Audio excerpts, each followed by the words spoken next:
In this video, you're going to learn how to extend background in Photoshop. First, you duplicate your layer by pressing Ctrl J.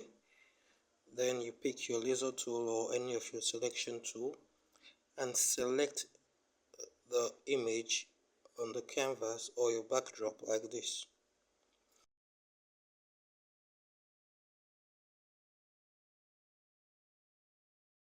Then you right click on the selection and select inverse.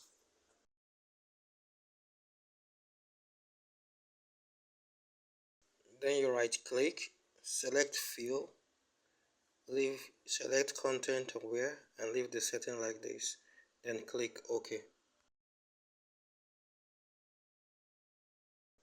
Then you press Ctrl D to deselect. This is before, this is after. Before and after. Thank you.